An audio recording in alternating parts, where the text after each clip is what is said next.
नमस्कार दोस्तों, स्वागत है हमारे चैनल पर। आज हम यूपीएससी आईएएस का एक सुपर महत्वपूर्ण सवाल लाए हैं जो 2023 में आया था। सवाल है, महात्मा गांधी और रविंद्रनाथ टैगोर के शिक्षा और राष्ट्रवाद के दृष्टिकोण में क्या अंतर था। ये सवाल सुनकर लगता है ना कि बहुत कठिन है, लेकिन डरिए मत। आज हम इसे ऐसे तोड़ेंगे जैसे घर की चौपाल पर चाय पीते हुए कहानी सुना रहे हों। कोई किताबी ज्ञान नहीं, सिर्फ सरल हिंदी, रोजमर्रा के उदाहरण। चाहे आप किसान हो, चौकीदार, घरेलू औरत या स्टूडेंट, सब आसानी से समझ जाएंगे। सबसे पहले प्रश्न समझते हैं। यूपीएससी पूछता है, गांधी और टैगोर में शिक्षा और राष्ट्रवाद पर क्या फर्क था। दोनों भारत के हीरो थे, स्वतंत्रता संग्राम लड़े, लेकिन गांधी व्यवहारिक इंसान थे, हाथ खोलो काम करो टाइप। टैगोर कवि थे, गीत गाओ दुनिया से दोस्ती करो टाइप। शिक्षा में अंतर। गांधी कहते, शिक्षा मतलब किताबें नहीं, हाथों का काम। नई तालीम बनाई, बच्चे चरखा कातें, खेती करें, आत्मनिर्भर बने। ग्रामीण भारत के लिए परफेक्ट। टैगोर कहते, शिक्षा मतलब प्रकृति, गीत, कला। शांति निकेतन बनाया, खुले मैदान में पढ़ाई, कोई दीवारें नहीं। बच्चे रचनात्मक बने, दुनिया देखें। राष्ट्रवाद में अंतर।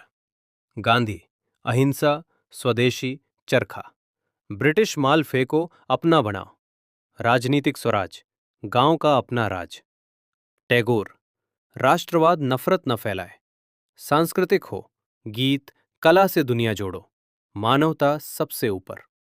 संक्षेप में, गांधी युवकता व्यवहारिक प्लस राजनीतिक, टैगोर युवकता रचनात्मक प्लस वैश्विक। अब शिक्षा को और गहराई से समझते हैं। पहले गांधी जी की नई तालीम के बारे में विस्तार से।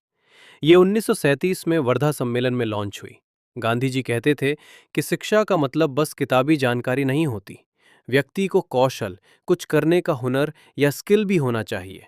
इसलिए नई तालीम में बच्चे हाथों के काम सीखते थे, जैसे चरखा कातना, बुनाई करना, खेती करना, बढ़ईगिरी सीखना।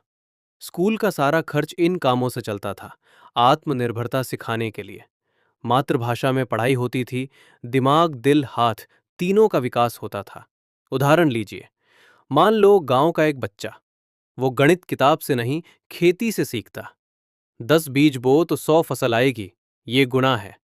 ये ग्रामीण भारत के लिए परफेक्ट था, क्योंकि ज्यादातर लोग गरीब थे, किताबी नौकरी नहीं मिलती थी। अब टैगोर का शांति निकेतन 1901 में शुरू को समझिए। टैगोर कहते थे कि शिक्षा का मतलब बच्चे को प्रकृति से जोड़ना, रचनात्मक बनाना है।